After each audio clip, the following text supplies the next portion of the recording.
8h40 sur Europe 1, Pierre de Villeneuve. C'est l'heure de retrouver Jean-Michel Apathy. Et le journaliste indépendant Gaspard Glantz en garde à vue pendant 48 heures après la manifestation des Gilets jaunes de samedi dernier à Paris. Déféré lundi, il sera jugé pour outrage le 18 octobre. En attendant, il a l'interdiction de paraître à Paris les samedis, des mesures qui suscitent une polémique. Certains y voient une atteinte à la liberté de la presse, Jean-Michel. Voilà. Alors, il ne s'agit pas de faire du corporatisme, de dénoncer ou de défendre un journaliste parce qu'il est journaliste. Il s'agit de parler de la liberté de la presse, c'est-à-dire de la liberté d'informer librement les citoyens pour qu'ils se fassent eux-mêmes leur opinion. Les faits sont simples.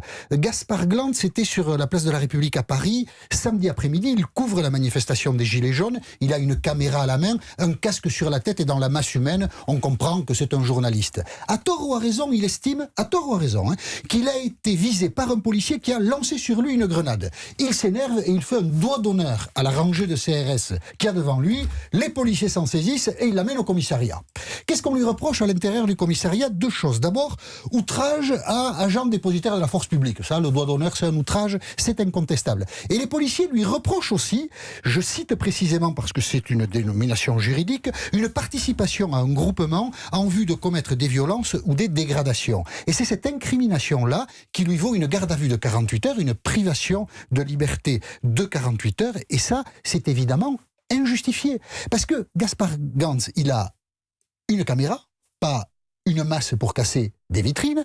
Il fait, Gaspard Glantz, un journalisme engagé. Il est du côté des Gilets jaunes, contre les policiers, dont il dénonce ce qu'il appelle les violences policières. Mais faire du journalisme engagé, ça n'est pas un délit. C'est participer à la pluralité de l'information. Voilà. Il y a divers points de vue qui s'expriment, et puis après, le citoyen, il choisit. En tout cas, ça n'est pas aux policiers à sanctionner un journaliste parce qu'il fait un travail qui leur déplaît. Et la garde à vue pour la participation à un groupement en vue de commettre de violences, ça ressemble dans cette histoire davantage à une volonté d'intimidation, voire à une volonté de vengeance des policiers pour le travail que fait ce journaliste qu'ils connaissent depuis de nombreuses années. La garde à vue est totalement injustifiée. La preuve, c'est que Gaspard Glantz, vous l'avez dit, a été déféré. Glantz, c'est ça ? Gaspard Glantz. Glantz, oui. Ouais. A été déféré devant un juge qui n'a pas du tout retenu la participation à un groupement en vue de commettre des violences, mais seulement l'outrage à agent. Donc la garde à vue était injustifiée. Il faut dénoncer les violences dont sont victimes les policiers. Nous l'avons fait ici hier.